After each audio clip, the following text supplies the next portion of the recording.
The infamous story of the Salem witch trials has been an ugly stain on American history for 3 centuries. But what sparked the madness that turned teenage girls into possessed accusers has never really been determined. That's why a recent incident of high school students exhibiting behaviors similar to the girls of Old Salem is alarming. In 2012 and 13, a high school a few miles from the initial witch trial events experienced a mysterious outbreak. Dozens of students were seized by uncontrollable fits of hiccuping and other bizarre afflictions. It's the kind of story that fuels internet conspiracy theories. Could something supernatural be the cause of both events?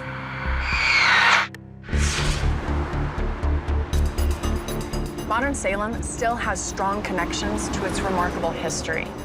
It's one of the first areas where Europeans settled, but it also has a violent and tragic past. Its historic neighbor, Salem Village, is now called Danvers. And that's where I'm meeting journalist and practicing witch, Sarah Lyons. She's asked me to help investigate if Salem's history of outbreaks is linked to witchcraft. Thank you for having me. Thank you for coming out. I'm a self-described weirdo. I can't remember a time in my life that I wasn't fascinated by witchcraft and the occult and the paranormal. Growing up in Massachusetts and coming to Salem was one of the things that made me want to be a witch. So, where are we? Well, so this is the Salem parsonage, sort of ground zero for the 1692 Salem witchcraft trials. This would have been the home of the Reverend Samuel Parris. And in 1692, his daughter Betty and her cousin Abigail came down with fits. And when the doctor couldn't find anything medically wrong with them, they blamed witchcraft.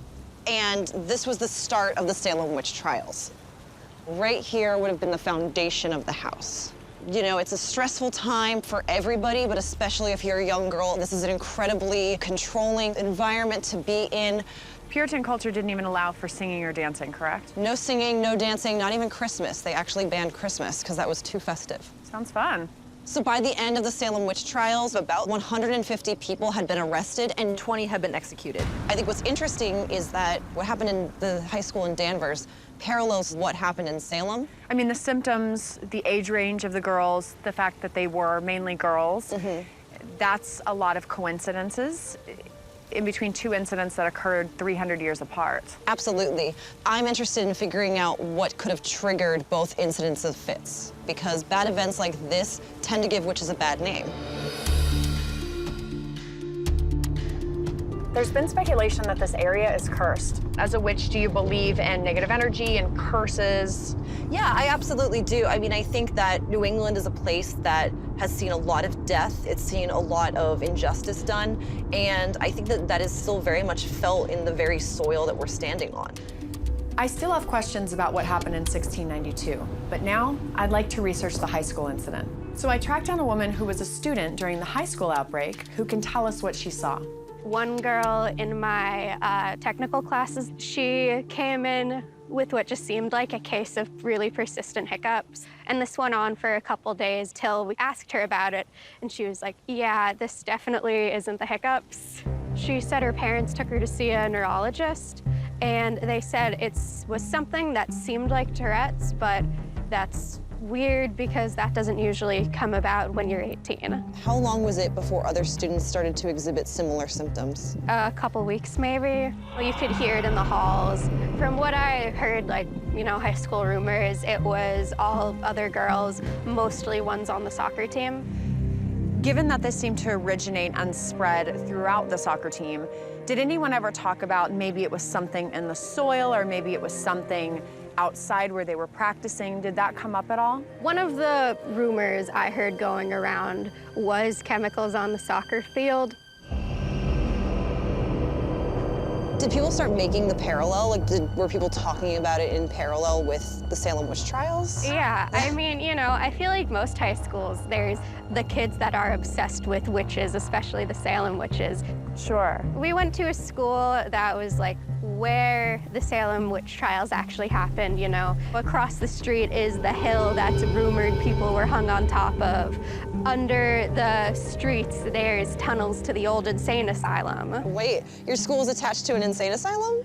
In like the woods near the school, there were tunnels used to transport like tuberculosis patients around. Wow, okay.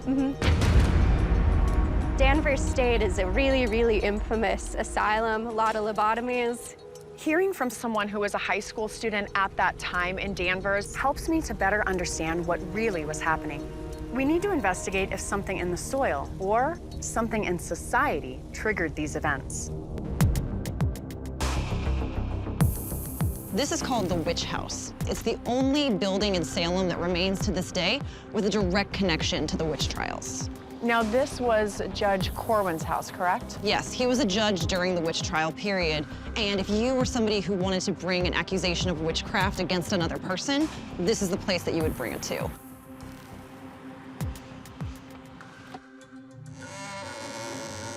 So this is the room that would have been Corwin's study. You know, Judge Corwin here, he used his power as a judge to seize a lot of the property from people that he was accusing of witchcraft. There's been a lot of theories about people accusing another person as a way to get their land or get their house. Pressed to death. What a way to go. When Betty Paris and her cousin first came down with fits and a doctor couldn't find out what was wrong with them, her father demanded to know who had bewitched them. Blame fell to the slave in the house, Tituba, who immediately confessed out of fear and said that not only had she been practicing witchcraft, but that there were other people doing so in Salem. Soon, other young girls were experiencing the same symptoms as Betty, and soon Salem as a whole was engaged in a community-wide witch hunt.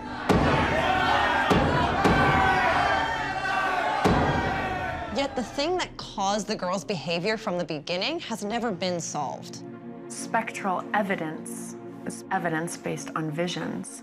Well, that's kind of not evidence. It was one of the main things in the trials at the time, that people could say that, you know, they saw your spirit at the foot of their bed, that you sent your spirit to their house.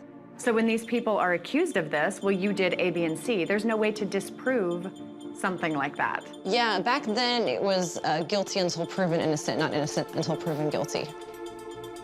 History does seem to repeat itself. The finger-pointing of 1692 seems very similar to the online justice mobs of social media today.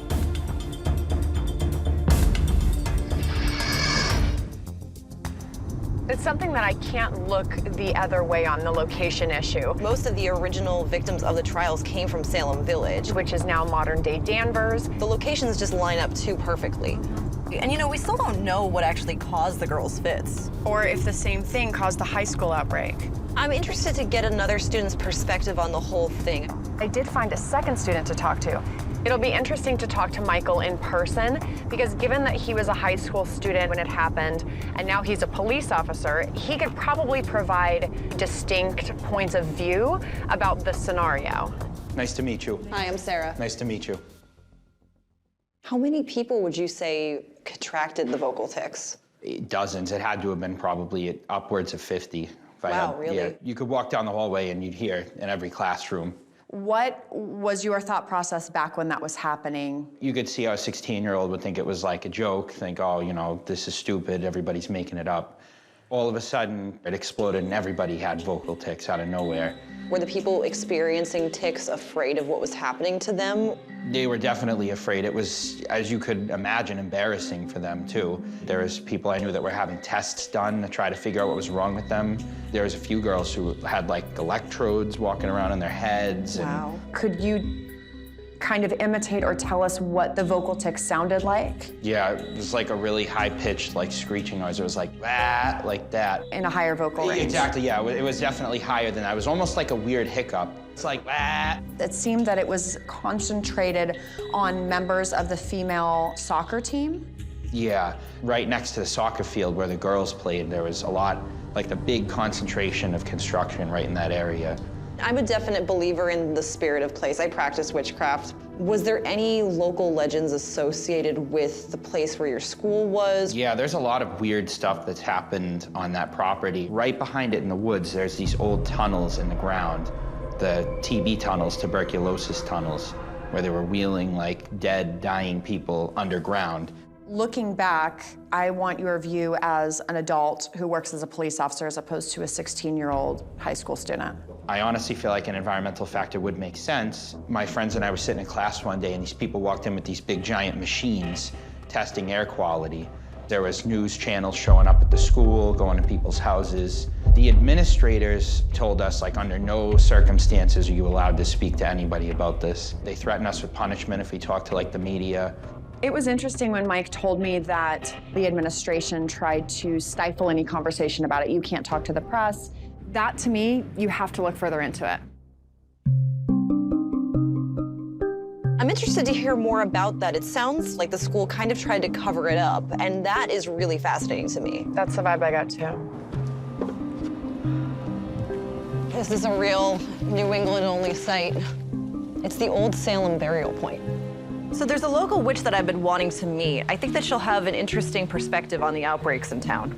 Oh my God, thank you for seeing us of on course. this cold day. Oh, right. Hi, how are you? I'm Jennifer. Sarah Frankie, nice to meet you. So we've been researching the events of 1692, and as I understand it, you actually have a direct ancestral connection to those events. Absolutely. During the time of the Salem witch trial, all of the people who were executed for witchcraft were not allowed to be buried on hallowed ground. And actually, my 9th great-grandfather, his name was Caleb Buffum, helped people locate the bodies of their loved ones and then take their bodies out of that mass grave so they could take them to a better place where they would have a more respectful burial. That's a powerful ancestor to have. Totally. Wow. Well, it took a lot of courage given what was going on at the time. I mean, that's a very honorable thing that he did. And Absolutely. It's good to know that there were people here in Salem trying to do the right thing, too. Bridget Bishop, the first person executed for witchcraft, was a landowner. That was very controversial during this time. Sarah Good, she was a homeless person. They got rid of people that they didn't like first. what kind of women would be accused? Women who were outspoken, women who didn't fit societal norms. What fueled the Salem witch trials was a lot of greed and people wanting things that weren't theirs. But it's something that happens around the world every single day, when fear and hatred rule our thoughts and actions. What do you think were the similarities between what happened in Salem in 1692 and what happened recently in Danvers? Hysteria whips people up. People in that age group tend to read off of those things. And even I feel like that energy is left in the soil almost in this area. You can definitely feel it. So I know you guys have a lot of interest in what witchcraft really is. Would you like to join me for a ritual later? What do you do at a ritual? We cast a circle and raise up that energy and send out that energy to the universe. I don't have to participate, I can just watch? Totally. Sure. All right, we'll give you the good seats. You know, I'm not super familiar with what witches do, but they've been persecuted for centuries, and understandably, they want to clear their name. I'd like to see what it is about their practice that causes people to blame them for bad events. We all depend on the dead for our livelihoods, and we have to remember that what we do is that connection to the dead. Let the dark goddess bless these waters. So mote it be. I strike this blade with the light of the universe, and with it stir the waters of truth. You know, witchcraft isn't for everyone, but I hope that Jen realizes that this is a very real and a very powerful thing to a lot of people. To the north, I call upon the element of earth. So mote it be. So mote it be. What did I get myself into? So mote it be. So mote it be.